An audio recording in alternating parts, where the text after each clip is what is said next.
Assalamualaikum warahmatullahi wabarakatuh.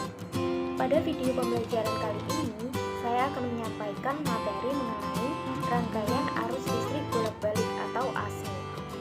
Sebelum kita membahas materi mengenai rangkaian arus listrik bolak-balik atau AC, adapun tujuan pembelajaran dari rangkaian arus listrik bolak-balik atau AC ini. Yang pertama yaitu peserta didik mampu menganalisis rangkaian arus bolak-balik atau AC serta penerapannya. Yang kedua, peserta didik mampu mempresentasikan prinsip kerja penerapan rangkaian arus listrik bolak-balik atau AC dalam kehidupan sehari-hari.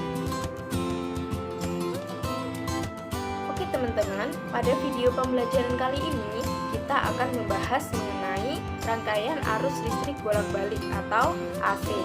Ada yang tahu apakah yang dimaksud dengan arus listrik itu? Oke, langsung kita bahas ya. Arus itu ada dua. Yang pertama yaitu arus DC atau arus searah. Yang kedua yaitu arus AC atau arus bolak-balik. Contoh sumber dari arus DC yaitu baterai, aki, dan elemen volta. Sedangkan contoh sumber arus AC yaitu generator atau listrik PLN. Jadi listrik PLN atau listrik yang biasa kita gunakan di rumah dalam sehari-hari itu adalah contoh dari sumber arus AC. Arus listrik itu bisa diukur ya kan?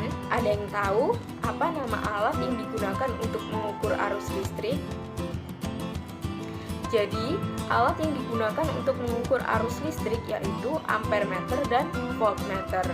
Ampermeter adalah alat yang digunakan untuk mengukur watt arus listrik.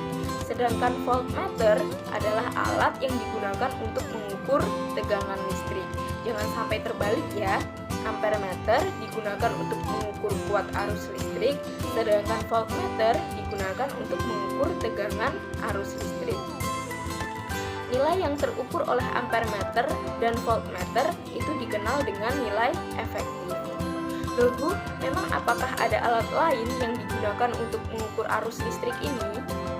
Oke, untuk arus dan tegangan AC itu kan nilainya selalu berubah-ubah. Nilai maksimumnya itu dapat diukur dengan menggunakan alat yang namanya osiloskop.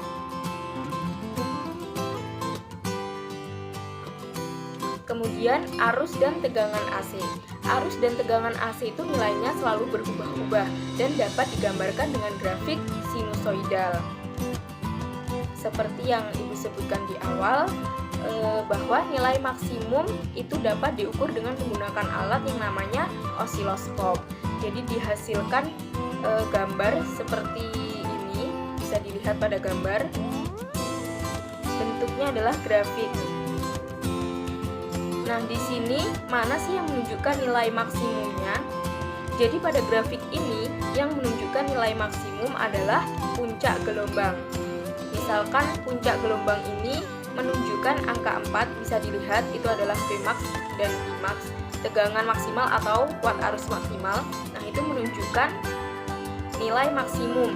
Jadi puncak gelombangnya misal menunjukkan angka 4, jadi nilai maksimumnya adalah 4. Nah, arus dan tegangan bolak-balik itu didefinisikan dengan persamaan sebagai berikut. V sama dengan Vmax sin omega T, I sama dengan Imax sin omega T, di mana V sama dengan tegangan, I sama dengan kuat arus, Vmax sama dengan tegangan maksimum, Imax sama dengan arus maksimum, omega sama dengan kecepatan sudut, dan T adalah waktu. Kemudian nilai efektif. Nah, di awal tadi Ibu sudah menyebutkan mengenai nilai efektif. Jadi kuat arus atau tegangan efektif adalah kuat arus dan tegangan yang terukur oleh ampermeter atau voltmeter. Apa tadi ampermeter dan voltmeter? Ampermeter dan voltmeter adalah alat yang digunakan untuk mengukur arus listrik. Ampere untuk mengukur kuat arus listrik dan voltmeter untuk mengukur tegangan arus listrik. Nah, itu diperoleh persamaan sebagai berikut. Untuk kuat arus efektif itu sama dengan Imax per akar 2, sedangkan untuk tegangan efektif sama dengan Vmax per akar 2. Kemudian contoh penerapan arus AC dalam kehidupan sehari-hari. Yang pertama yaitu pemasangan jaringan transmisi listrik AC di jalan.